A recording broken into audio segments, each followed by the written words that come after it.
So it seems I wasn't online with the stream. Hello. Welcome back, everyone. How's your day going?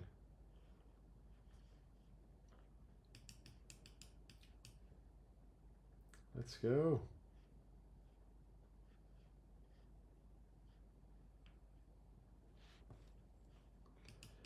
Let's go. Yeah. Okay, I think I'll be going. Bringing this project up. -t. Oops, not -t. Whoa. Butterfingers today.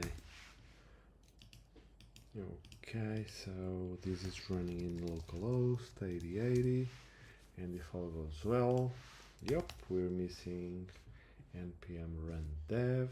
So here we go. So npm run dev, and hopefully we'll be going.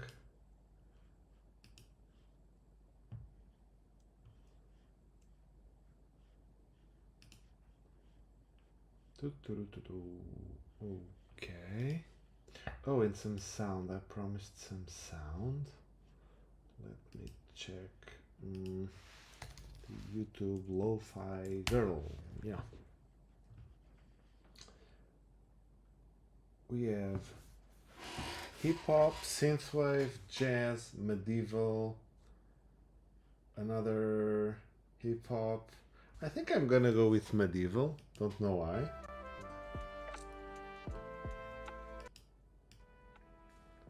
Oh, so good.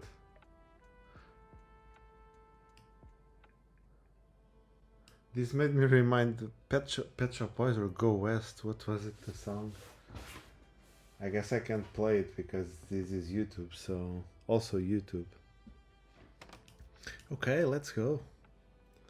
Let's get some work done. Okay, so if we are to come here, okay,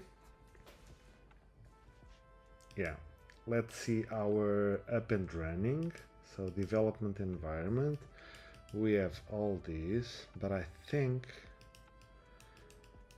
run vid development server.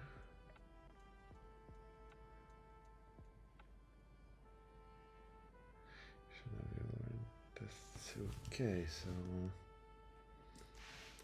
run bash. Okay, cool.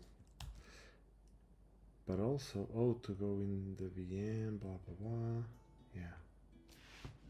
Where are the keys? Yeah, the keys will be inside. Yeah, local VM, we can get the keys. But even so, we'll do that from Laravel, right? So composer test.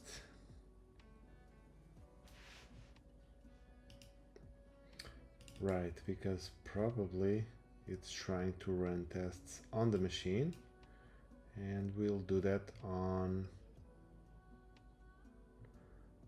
the container. So config clear. Okay, we can do that. PHP artisan test. So what we're looking for is docker compose exec web app PHP. Can we do this? Can we get away easily with that? And artisan test. I mean, we could do it outside because it's just removing files, but yeah. Let's see. Oh, good. So much failing tests, and why is that?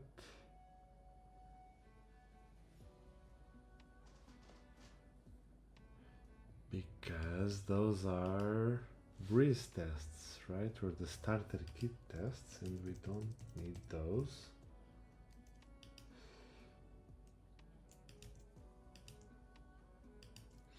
We do want the to-do test. We want the arch test. We can keep the example, and let's remove the others. And if we're good to go, we should be good to go.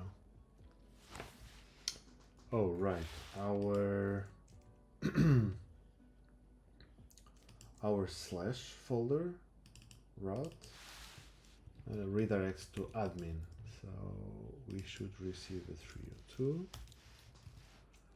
and assert the redirect is /login. I think it is. No, /admin /login, if I'm not mistaken.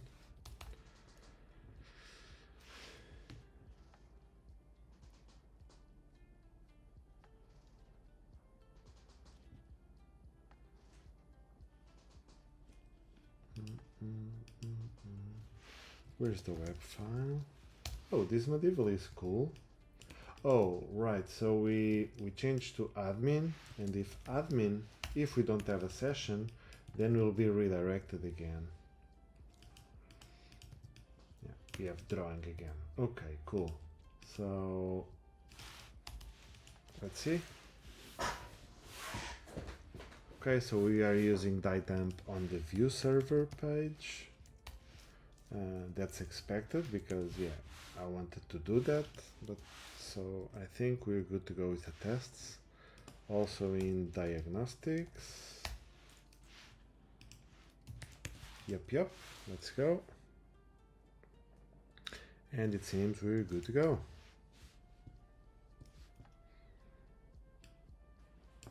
We have some to-dos, and that's okay. That's exactly what we want. Still, I'm gonna reveal this DieDump and this one as well, and I guess we'll take it from here. So git status, and right now I don't remember all this, so this is new, so let's go. Alfredo, let's remove extra texts, remove and clean up tests, right? Composer JSON, no. Remove unused tests and fix tests. Okay, we do have the install for, oh, the directors space, yeah, okay. I guess we can move on.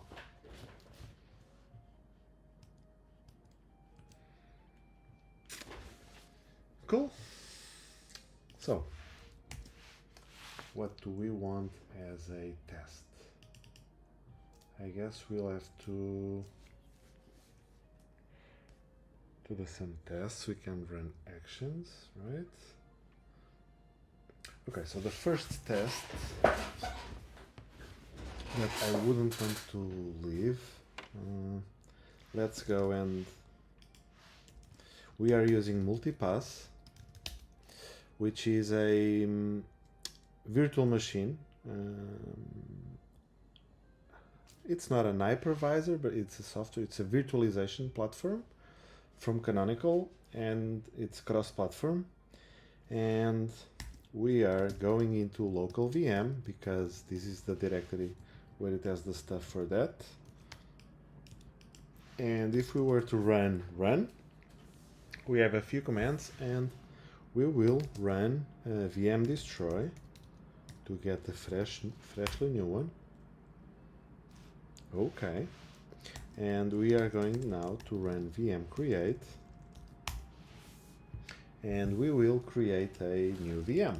Surprise, surprise, right? And this cloud init config will be applied, meaning it will be a fresh, raw, minimal Ubuntu 24, and there will be a user created. Also, we will install Docker. We will install a key, which is this key, right? It finishes in UV. So that key is installed for both root and Alfredo user. And that's it.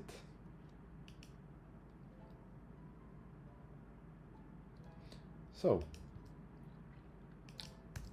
we will have a fresh instance, and we will get it from the start. I'll grab docs.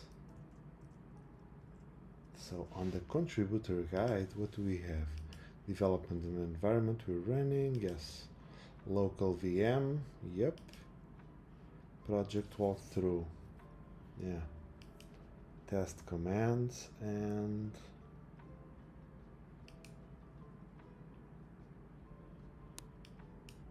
sure.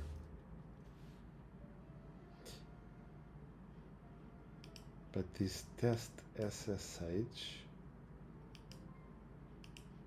I guess it won't work before. Yeah, let's wait for the VM to come up and we'll see.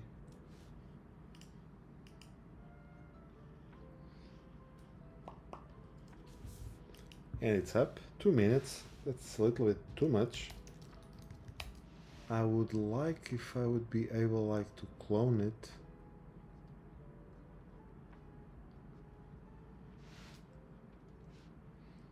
And I guess we are, so multipass info. So first let's get the IP. It's 11. Oh, they are growing, the IPs. I'm actually curious, could we like multipass networks? I would like to reset multipass purge. Yeah, like because the IP is growing, but yeah, we'll see when we get there. So right now we have the 11 and we are going to add this for our local server IP so that our migrate fresh seed will use that on the seeder. So if we were now to visit the application, just fresh, we can log in immediately. The form is pre-filled, and if we are to go on servers, we can already visit this server and it's already filled out with the information. And yeah, there is no login. Yeah, so there is some logic to do there. So if I generate the invitation link, we missed something. App filament pages script. Why is that missing? Probably just the import is missing for some reason. I don't know why. Okay, so let's generate invitation link. Wrap curl also. What happened? What is there? 42.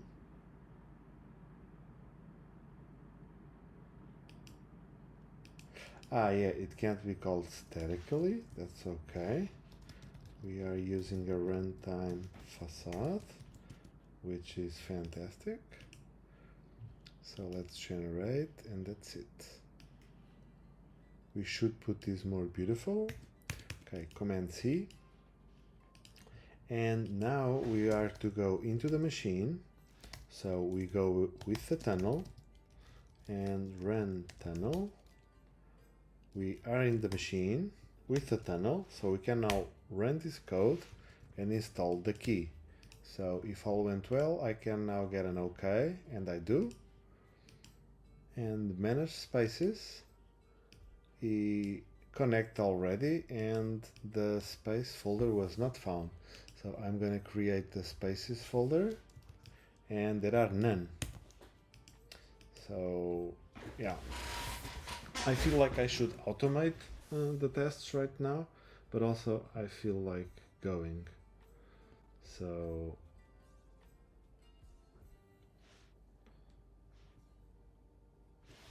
hey Francisco, how are you doing? Good evening. Welcome, welcome. How's your day going, or how did it go?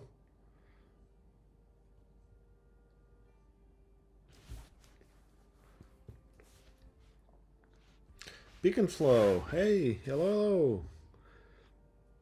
Good evening from Kentucky, right? How's it going? So today I want to finalize Alfredo. I probably won't be able to finalize it today, but soon enough I think I'll be able to use it, because what Alfredo does is just automation. So we don't need the full-blown software. Just if it does a few tasks, I'm already happy.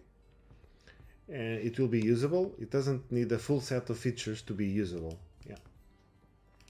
So exactly today we already have a server and we already connect to it. We already check the spaces that are in the server, and I was wanting to put like the next documentation spot for that. I think that would be on the project walkthrough. Yeah, servers page and spaces. Yeah, we have some, it's here, something to be done. And what we want to do is to install. I'm doing good. Nice, that's awesome. Yeah, I think so. Thank you. Let's hope if I can make something useful for us. Okay, so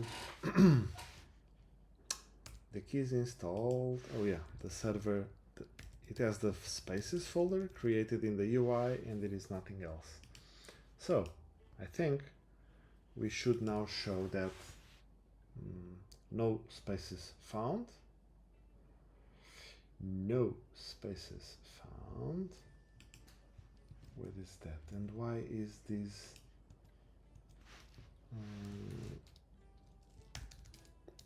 Git status. Ah, yeah, okay.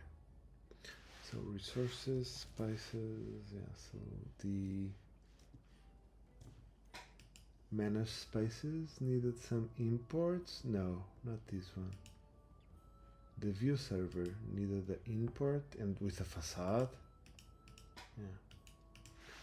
Fix import runtime facade.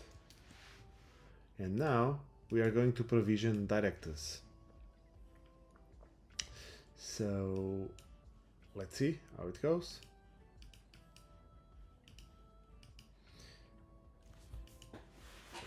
Oh yeah, this is going to be a long running command probably.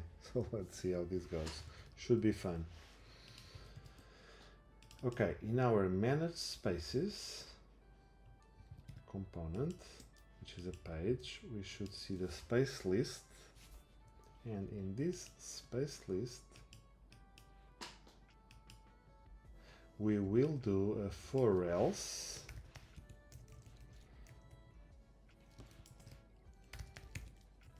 Because if this gets empty, we will introduce no spaces found. Please create a space. That's it. So when we install one-click app, we have, I left this button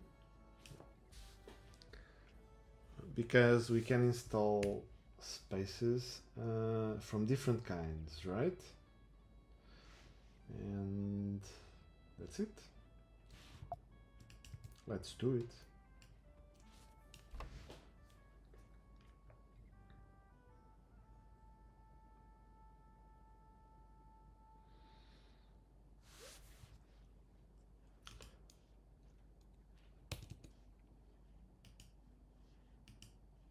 Yeah, this will ask for what space and go.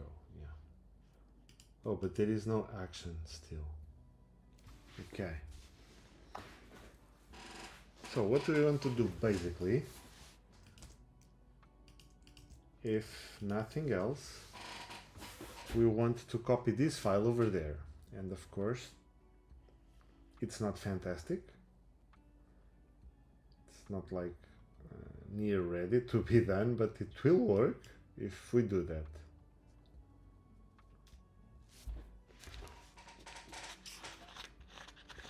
Have you guys used directives by any chance?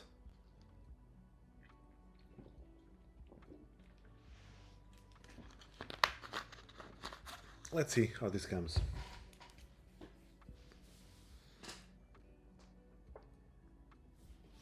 Okay. I'll just do it plain and dirty. I'll just make it work and iterate later, not later, immediately after, on a more elegant solution. So we have like install one-click app.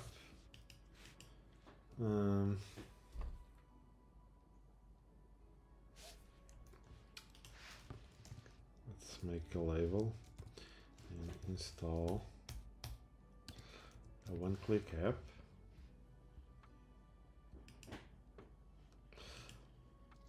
Also, we'll have, it's not there, but let's have a disabled action for the install custom Git application.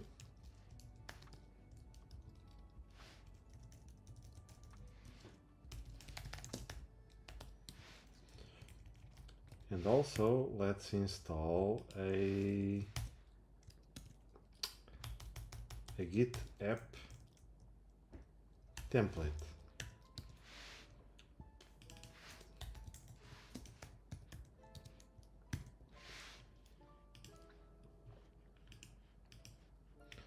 Yeah, they won't be working right now, but I don't even know if I'm super happy about this page here, but yeah, that's what we have right now.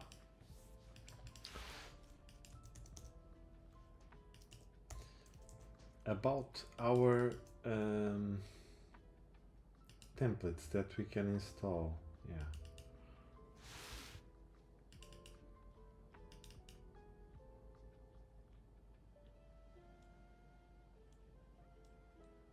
Okay, I think I'm gonna create just an enum just to start and see where this goes.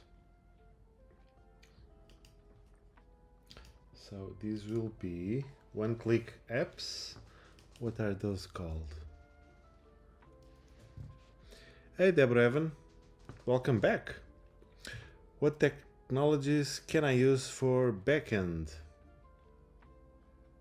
Don't know if I understood. You mean, are you asking for in this project or the applications that you can install with Alfredo? Or generally, I think it's not generally. So if you can please rephrase or explain better the question, please. Oh, I thought you said directives, lol, not directives. Never tried. Oh, okay, Pick. Yeah, you should try it if you see the site and they're offering in terms of features, right? If it's something that you like, it's definitely worth to try it. And hello, Das Hardware, welcome back. Thank you for joining. Long time no see. So one-click apps, I think we can call one-click apps. I don't know if it's the best, but for now.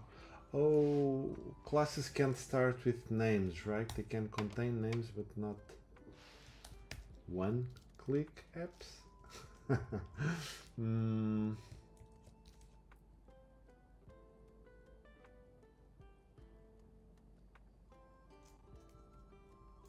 Yeah, one-click apps.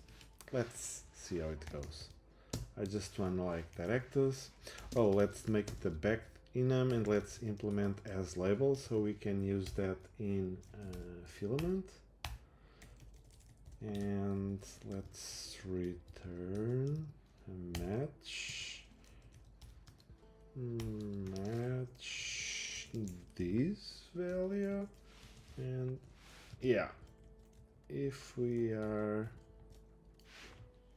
what's happening? Oh, because it's not a string.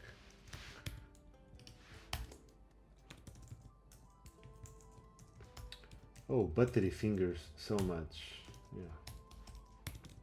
Okay, should be cool, because now in our options I can provide just the enum one-click apps, and from there when we are going to install one-click app we can select directives and bam, submit. So Deborah Evan is saying, I'm creating an application that shows all fashion events. I wanted to create a login system. I'll need to use a backend, right? And yeah, that's right. I used React for the front end. Okay, so I guess I would totally recommend you use Laravel for the backend. That's a fantastic way on how to do it. You can use Laravel Sanctum. Yeah, Laravel is PHP. And with Sanctum, you can have HTTP only tokens, meaning they will be safe on your application, and you can authenticate those. You can authenticate your users with Laravel Sanctum as an API. You already have the front end built if it's not too much to ask, and you can change the components into an inertia application.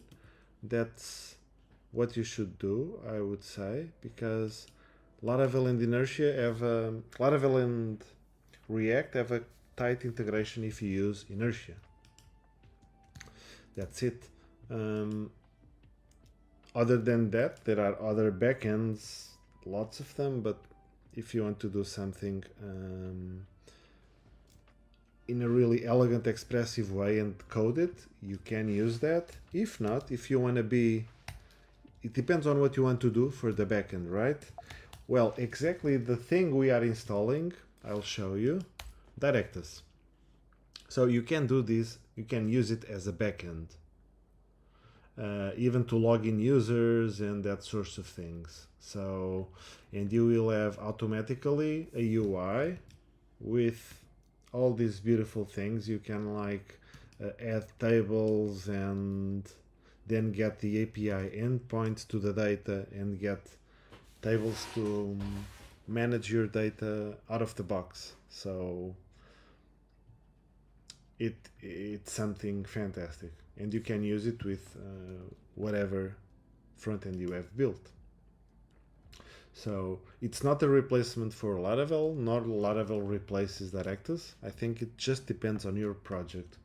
Maybe have a look at both, and most likely you will feel what's the right choice, I would say. Okay, so when we install, yeah, I guess we can use it right here. So we can function, we'll get, I will learn Laravel. Thank you. Oh, so that's the that's the way to go, I would say. You'll never regret it. Trust me. So let's use a function. That's exactly what we're coding right now. I guess it's data. And with data, we'll get the form data. So install one-click app. I choose directives and submit. And yeah, here we go. We got the value on it. That's it. So I'm gonna make an action.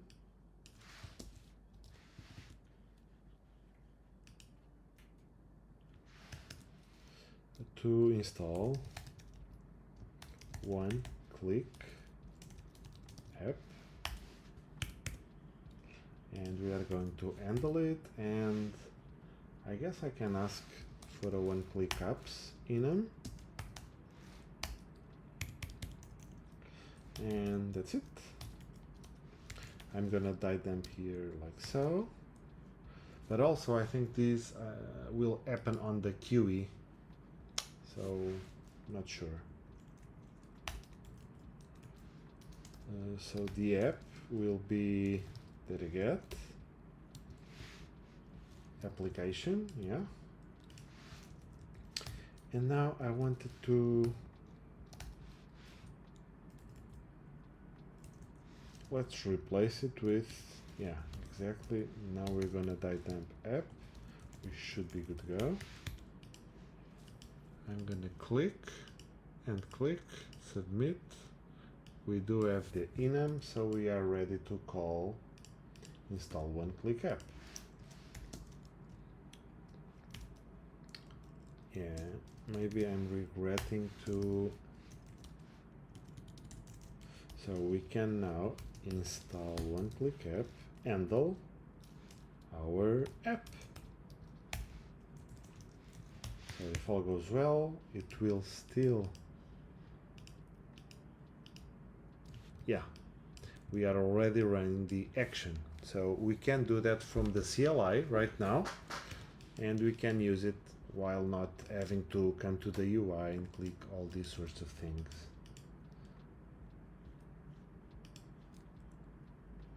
So let's focus on this one.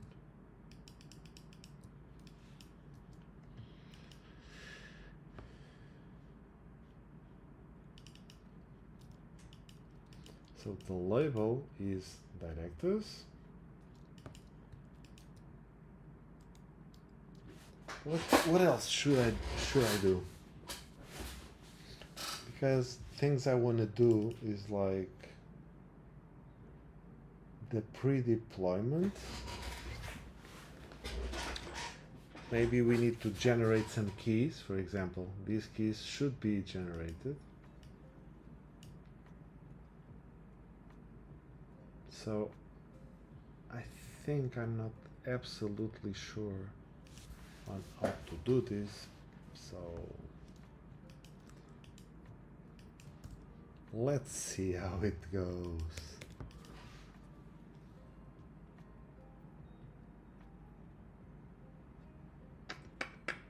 It's not easy. Oh, and also we should install one click. We want to install this app. Oh, we need more things here. We need to install this app, but we also need a server. What server are we installing it on, right?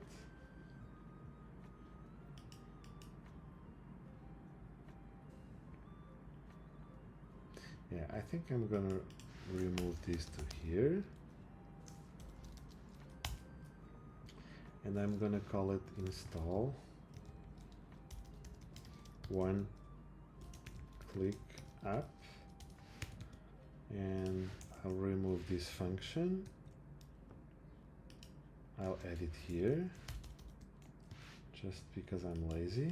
So let's remove this function. Let's use it like so. It's a void return type, okay. Our action is going to be a callable, which is this one, and we should be good to go. We are. And here we'll install our one-click app.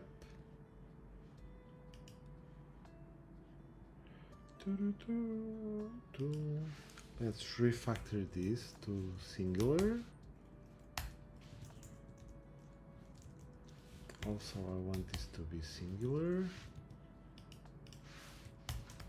And the one-click app is going to be our app, which is a string. No, it's not a string, but it's backed by a string. Also, we'll need a server.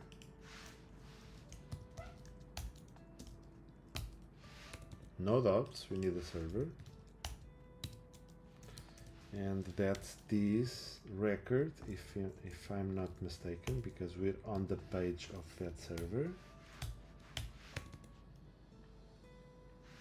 Why are you complaining? Oh, damn.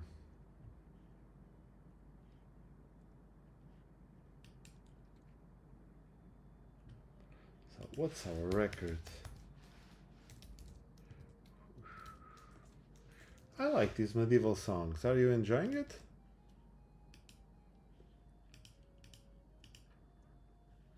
Yeah, so this is a server. because we are resolving the record already.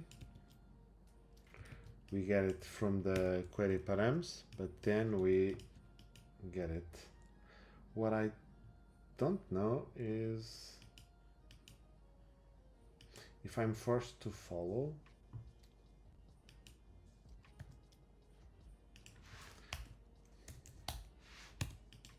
Yeah.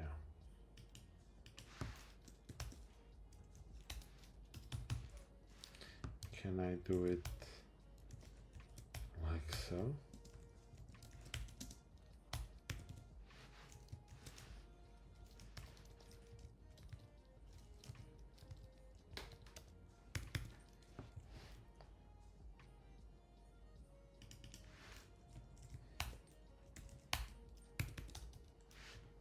No, I guess they're still complaining. So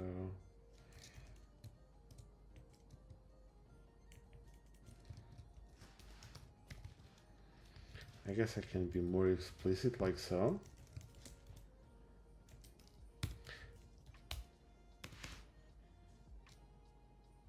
Still complaining about the type? I don't know what to do here. Hey Dukak, how are you doing? Welcome back. Welcome to the stream. I hope you'll enjoy. How are you doing? Of course, this will work because it's all valid. This is just like static analysis issue. Oh, and I gotta remind that this is almost behind my stream camera, right? I'll make it a little bit short. Smaller, I mean. Webcam, here we go. Oop.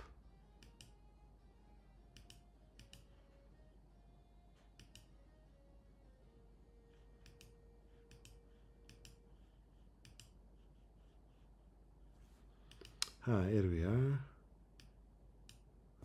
Whoa. Oh, it's locked. Got it. So just a tiny bit smaller and I think it's much better, right? I think so. Let me know what you think. I think you see much more code, right? And I'm not that small. I have a question that you might be able to help me. Hey, shoot me. I hope I can help.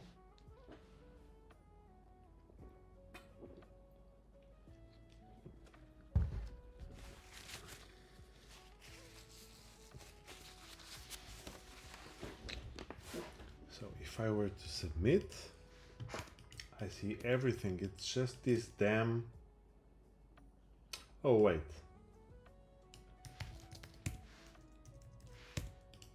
Yeah, static analysis happy now. So that's good. We're all happy.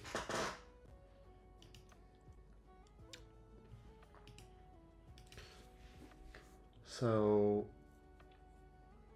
one thing more is we want to install it.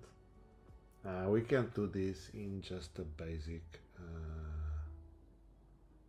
thing. I'm gonna do this just because to be fast, but sorry. We'll have to make like a page for this or a model, a proper model, a bigger thing because yeah. So what's the name? So or the slug?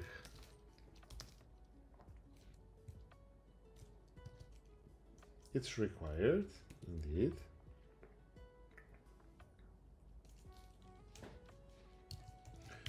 It's required, the slug is required, and also we'll have it as an helper text.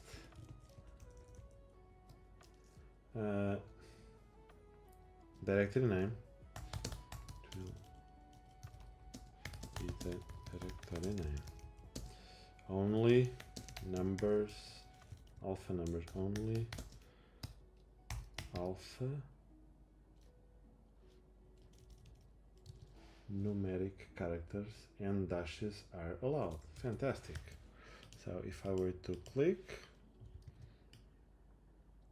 yeah, so I want to install directives and I want to call it maybe my shop. Yeah, and this will be the directory and this will be the application I'm choosing. Dukak is asking, do you use PHP Stan? Oh, sorry, I don't. Whenever I try to use it with Laravel starter kits, I don't get PHP Stan working out of the box, meaning it always complains about something and I have to fix those errors manually on the starter kit pre-built code. Is this normal or am I doing something wrong? Well, I'm not a fan of static analysis on a deep level. I do understand the value for types, but I'm not the greatest fan, let's say it like so. But I do know Nuno Maduro has some content about it, so I totally recommend you check his channel because you will get some value out of that for sure. I don't know if I can youtube.com. Yeah, let's just search it. Maybe I can find it.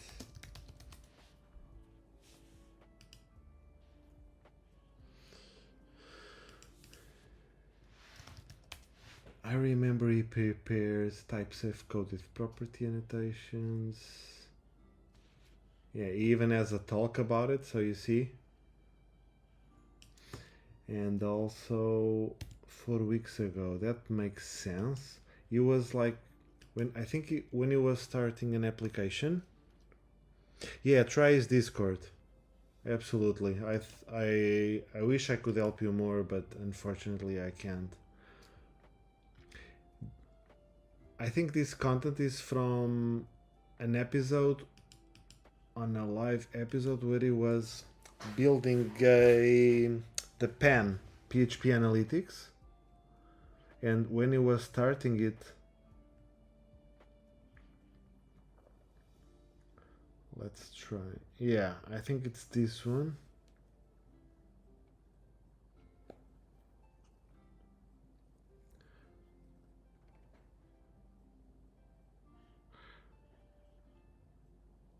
Fresh app. I think it's this. Yeah, setup tooling, etc. Yeah. I totally recommend you check this out.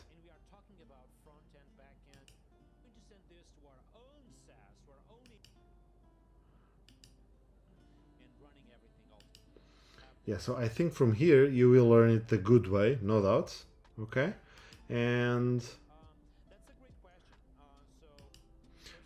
on his Discord, I'm absolutely sure you will find someone who can help, or maybe himself, right?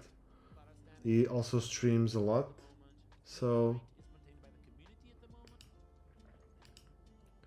I think you'll be able to ask him. I'm sorry I can't anything further. Yeah, no problem, Dukak. Anytime.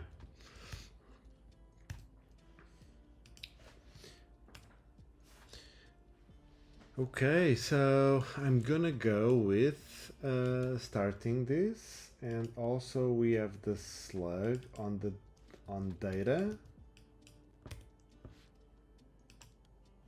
and that's it. I think we'll be good to go. One-click app on this server, and the slug is string, and that's it. We do have to add it as well. So maybe I'll just find the slug here.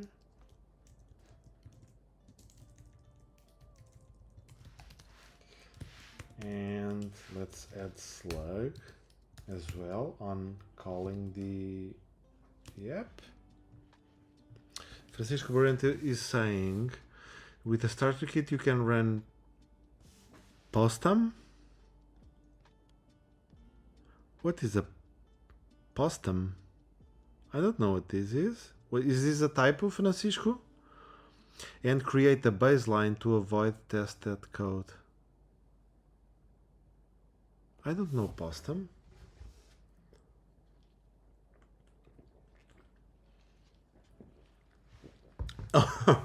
Oh, PHP is 10. Okay, okay. Sorry.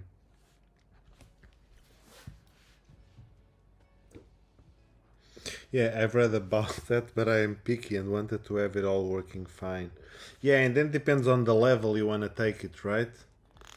And Laravel is not exactly the friendliest framework for the strict types because of so much magic going on, right? But it's totally doable, and there are people doing that. I love the magic, so that I live for that magic. But if that is the only approach, I'll take it. Yes. Yeah, I think that's the starter kit should be fine, right? We wouldn't have some problems from there, I assume. I mean, there are some in the beginning always, but yeah, I think it's kind of safe to do that. Okay, so when we're doing one-click app, uh, let's die dump all the things, and let's start using this from the CLI so we can. Okay, so we're gonna install my shop, so to speak, directors, and submit. Yeah, and I do get, sorry, the app that I want to install. We get the server where to install, and we get the directory for the folder. So we have all we need. I'm just trying to find ways of avoiding junior devs from effing up as much by forcing good practices. Yeah, I see that benefit. And also, you probably know about past architecture tests. Uh, One example is exactly here, and you can define architectural expectancies, right? This folder contains only these classes with suffix, etc. I still not knew it. Still not using, but read about it already. Okay, cool. If anyone doesn't know, this is what we're talking about. pastphp.com, isn't it? Isn't that the website? Oh, it is. Something went. Okay, where is it? Architecture testing. Here we go. So we might define things as the app folder to use strict types and not use these functions. We can expect the app models to be classes. To extend this class only are used in this other namespace other than, but we ignore user, so it can be used in other namespace, for example, right? So from this we can define rules for ourselves and the team, so that code gets consistent. So I really like it very, very much. I'm still pretty new to Pest, and to be honest, I'm fairly new to testing in general. Yeah, so we start somewhere. I'm also not very. I don't do lots and lots of tests. I'm not a highly experienced tester. I get enough tests to be happy, and that's it. And Pest is a fantastic way. In the beginning, it's time consuming, but it's so good to have an application with tests where we can make changes and just get this safe feeling. It's so good. My QA are called clients. We test in prod. I guess you're not Portuguese, right? But in Portuguese we have TDD, which means in Portuguese you can read it as teste depois deploy, meaning test after the deployment. It's TAD, yeah. Yeah, it is time consuming, but it's an investment. That's the thing. You spend time, but you get return. Of course, if it's your personal blog or some budget project, I don't know, something really quick and cheap, and I don't know, it all depends, right? Investimento a fundo perdido. Ah, you are Portuguese. Sorry, I forgot. Yeah. So yeah, test depois do deploy is also a good one. Yeah. Yeah, I don't think is a wasted investment when the project is. I don't want to say just critical, right? It depends on the project. There are projects that need that, in my opinion, I just want to do with tests, and there are others where I just wing it, right? And yeah. So let's go. I guess we can get our action, and we will get running this action also from a console command. So artisan make command and then install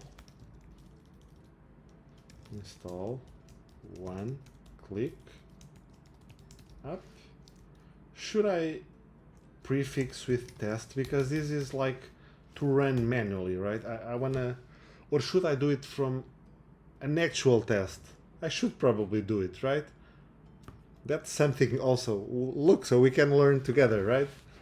I do this so many times in my applications when I don't want to go to the browser and waste patience and energy and time, although it's not 10 minutes each time. It gets very frustrating to be on the UI all the time to test the application manually. So what I do many times is find a way of running that thing. So let's make a test for this, because it's exactly what it is, right? A test is also a CLI command. I need to learn a bit on how to properly test. Do you have a Laracast subscription? There are lots and lots of content there, but I can give you a fantastic test to do. Oh, and you do have a subscription, so you have all it takes. There's this course from Christoph Rumpel. I got it outside of Fluttercasts even before, but then it got integrated. It's exactly with Pest and Livewire. It's building an application and testing it as it goes. And there is so much more content in Laracasts. But look, all it takes, and something you can. I really like to test things is Playwright, because with Playwright you can. It's very easy to test. You don't have to learn anything. I'm always a bit confused about unit testing, feature testing, arch testing, so many tests. Haha. There are only feature tests. Forget all any others. You are starting, right? So there is only feature tests. The difference with feature testing is all the framework is booted, and unit testing is like just PHP. So you can test just one class in isolation from everything and so on. It's just to get more speed. All the sophisticated pieces in testing are just so that a test suite doesn't take half an hour really quick, right? In big projects. But from my understanding, you are new to testing, so am I, and we can get away with the basics. The basics are more than enough. You should learn it the proper way, I guess. But what do I mean about the basics? Look at how easy. Have you done any test, actually? Have you done any test? Let's make a test. New file, or we can make it from CLI, PHP artisan, new test, make test, is it? Yeah, also I have to go inside the container because I have to change PHP version in my machine. So artisan make test, and the test will be install one app, one click app. It's the action, so I want to make it consistent. Install one click app. Oh, sorry, actions / install one click app. and it's going to be a feature test, and that's it. Hopefully it created the folder, it did, and one file inside. I got bored. That is probably why I was taking so much time. I was making unit testing, feature testing, always going for that 100% coverage. And no, I maybe have, I don't know how many I use, but I just do it in the parts that stress me. For example, if I would be making a... I don't want to say this because maybe in this case I would want to test all as well. I was thinking like a government application or hospital or insurance or bank. Of course, there we want everything to work very well, right? So, well, great example, Alfredo, right? This is a great example. This is the software I'm building, right? So we can all have self-hosting made really nice and easy, and also an advanced way of doing that. So what I mean is, I'm not going to test all interactions, all buttons, all navigations, tararara, tararara. I'm here, I'm using the application, and I trust enough the framework and filament that everything will go right in that aspect. And yeah, that's it. Maybe I am naive, but I don't want to test like everything. So yeah, I will test the parts that are the installations, the creating folders, checking if a service is running, if a proper backup can be restored, those sorts of things, you know? I don't want to, for example, I'm not I'm not testing the button that I see it, that I don't see it, that I can click it. No, I will test what the action of that button is. That's it. Maybe if these had roles and permissions and etc., maybe then it's good to see if it renders or not, and if we can run it or not. So yeah, I guess if you go down the scope, then you don't get as bored and you can move on and you will learn to like it. And feature tests can eat the BD, unit tests don't need to eat the BD, so much to remember. Yeah, because you don't... in a unit test, you don't have BD, right? So just do feature tests, because in a feature test you can do both, right? They will take a little bit milliseconds more, but that's okay. Also with Playwright, what can you do here? You can install in a Laravel project, and it's so easy to test, because all you have to do is go to this page, and this page has something on it. Click on this button, this thing happens. Yeah, so that's it. And by doing so, you can test the whole system as a whole. The tests will be slower, but they are very easy to achieve, and many things are tested. When a test will fail, you probably don't know exactly what failed, but you know the big scope and you know how to how do I say, to reproduce that error, right? A unit test will tell you it's this class in this method in this line, blah blah blah, right? If you add those. If you don't go that way and you just do feature tests very high level and Playwright, you will also get the error, just not as detailed or something like that. I'm too damn anxious when it comes to these things and learning this stuff. I should take it slower instead of trying to learn and apply it all at the same time. I agree. Totally agree. Look at how I'm doing, for example. I'm not saying I do it well or the right way, right? But I do it in a relaxed way. That's for sure. I'm not stressing with it. So, for example, I'm just gonna go and call this test we can install directives, for example. And I'm gonna go and run PHP artisan test dash dash filter and directors. No tests found. Right. All files must have suffix test to be found. Here we go. So this is a feature test. That's why I can call the get verb on slash. But I don't need to do a feature test. I can do a unit test.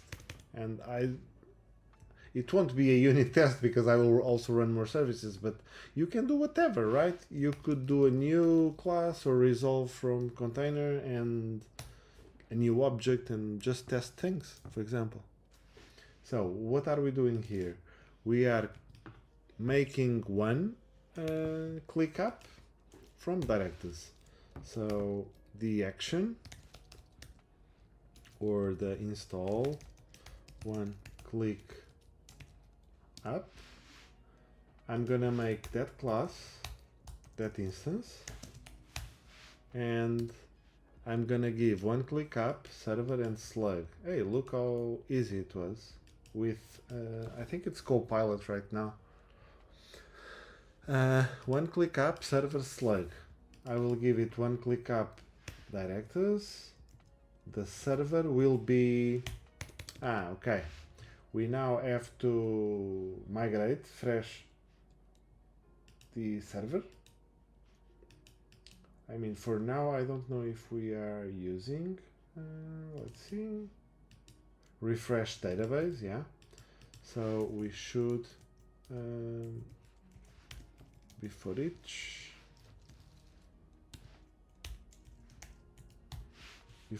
test that lives on this file, I'm gonna refresh database. Is refreshing seed? I meant seed. Wait. I'll just do something to check,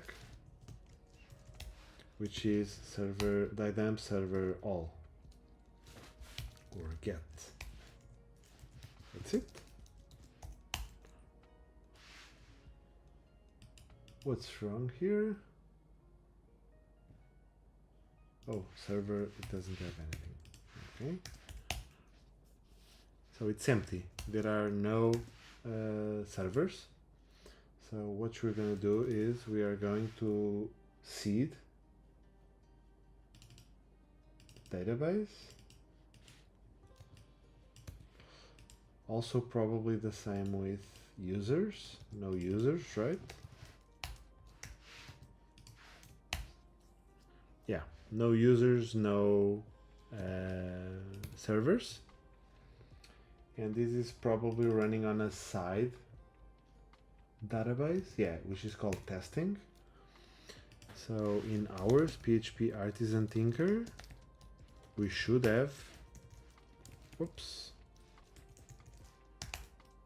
So if I do user get, we do have a user. So this is a different database. So we will now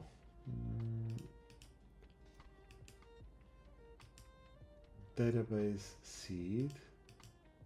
I don't even know how to call a seed like so. Sometimes I'm just calling artisan call. Let me see if I find a way of doing that. So what we're doing for people who is not testing, what we do on each test is we start a new world from the beginning. So it must be an empty database and we put the data as we desire, as we want to set up for that test. Why don't we create a new user using a factory? Yeah, we could use a factory. A factory is like a seeder, just with mechanisms to make different states and so on. I just default to, I start with the database seed, and then when I want different stuff, I go and do that. Yeah, there's the user factory, and that's it. But we don't even need to create a user. I just want to, I just need a server, and that's it. So I thought I could make a factory for a server, but I could also just use this seeder and that's it. Local seeder. I mean, for now, as long as the test does what I want, it's okay. And over time, probably factories are best. No,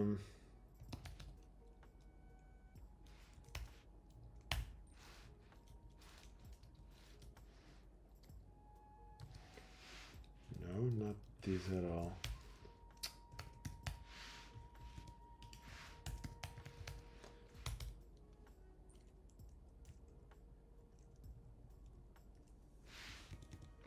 Yeah, probably the best would be to do a factory, but I don't want to do it right now. So local server table seeder, local server table seeder. I want to do one of those. And I want to run the seeder, and if all goes well, we will have one server. Not on the Tinker. Oh, damn it. Right? So we do get a server.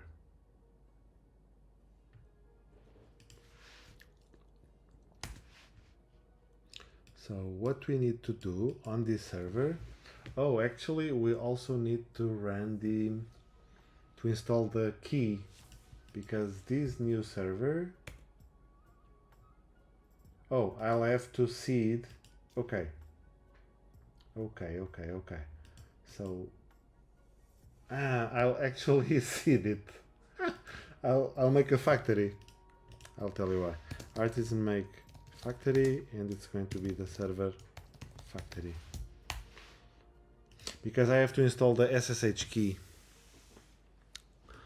Dukaki is asking also, sorry, I forgot to recommend any Laracast course on testing. Yeah, the one from Christoph, that Christoph Rumpel is the tutor, if you can find it.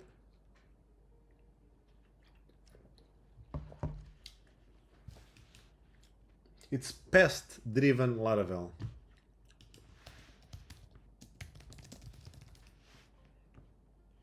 Yeah, pest-driven Laravel.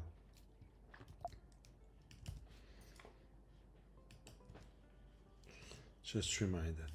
No problem. So I was actually going to use the seeder, and then I would change the state that seeder created, because this would create, and then this create on the server would generate a new key that I wouldn't want. I don't want to create a new one. I want to use the key that already exists. So that was kind of silly. So I ended up doing the factory. So database, factories, server factory. And don't I define the model somewhere?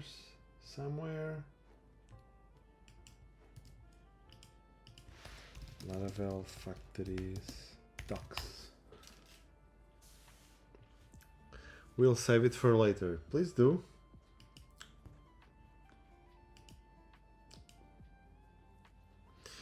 Hello, first time chat, Web Fizz. Welcome. Thank you for joining. Welcome to the stream.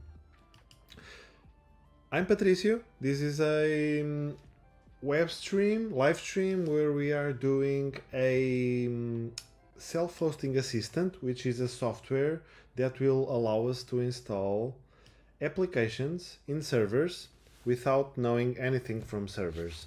Like on an app store, we choose one application and we install it. That's it. I'm a full stack developer. We're building this with Laravel and Filament. I'm also the author of Mingle.js, which allows us to use React and Vue components in Livewire applications. And I love tech. I love what I do. I love all of this. I hope you enjoy your stay. You can pass model variable in factory if you want, but it's not required.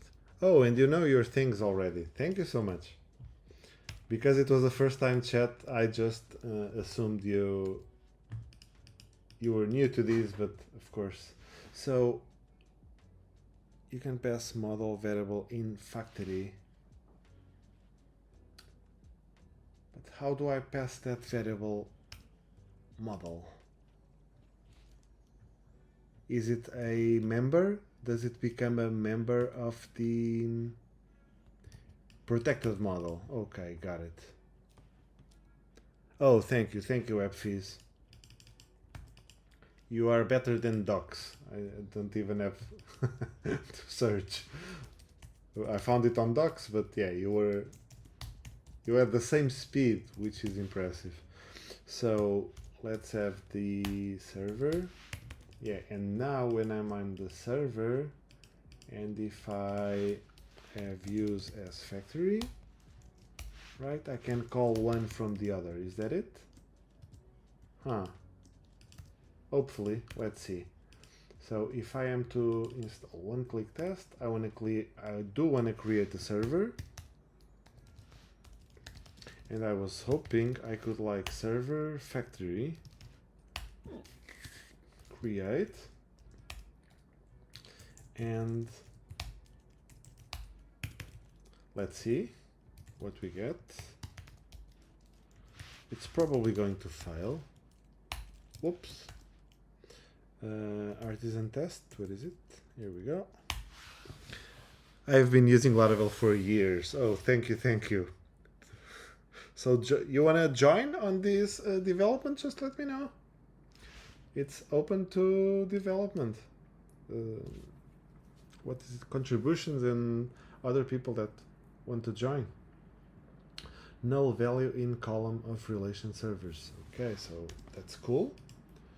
So if I were to go, oh, nice, it got me there. So server factory. So if I were to artisan db table servers, right. So I'll get name. Can be a faker name. The public IPv4. It can be an IPv4, but yeah, I will hard code it later. SSH port. Okay. Oh, cool. Did it? Oh no. Did it found? Yeah, it found. But okay, let's go by order. Status. Status equals. Yeah, server status new. I don't know. I guess we can do cases, right? And random. I don't know if faker random. What is that? No, I can collect and get a random item. This is what I do typically because I just love collections. I know it's more memory than blah blah blah, but I'm not in the fake random element. Thank you. So you are using fake as the helper? Oh, never used it. Fake and then random. And I will provide random element. Yeah. And I'll provide an array. Fantastic.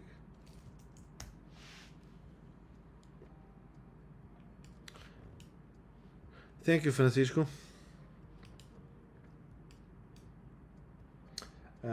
So after status comes private key. Private key and no guesses, right? Yeah, I guess this will never have a... Yeah. It's nullable as well, right? Yeah, public key and private key are nullables, so I guess we don't need to... Should we create one? I guess that will take so much time. No, we'll create one explicitly. I think that's best. A username. Oh, right. No, the username, we want it to be Alfredo. And let's change it whenever we want in line, because even different servers will have the same username. Sudo passwords. It's going to be password as in testing all the time. SSH port will also be 22, so created, updated that. So okay, cool. So we are now going to run the test again, and we have a server, and we should run Ray.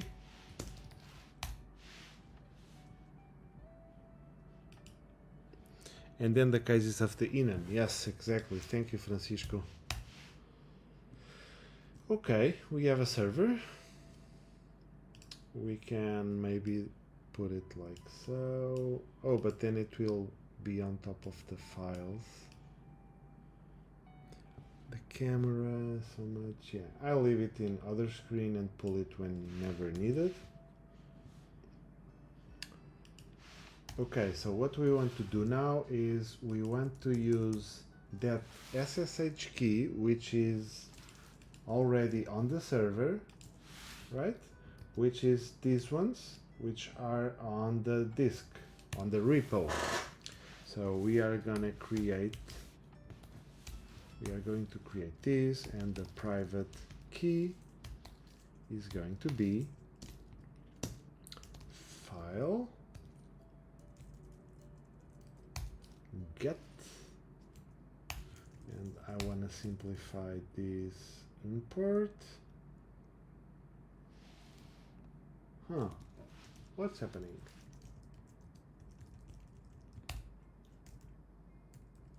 Replace with an alias. I just want to import it.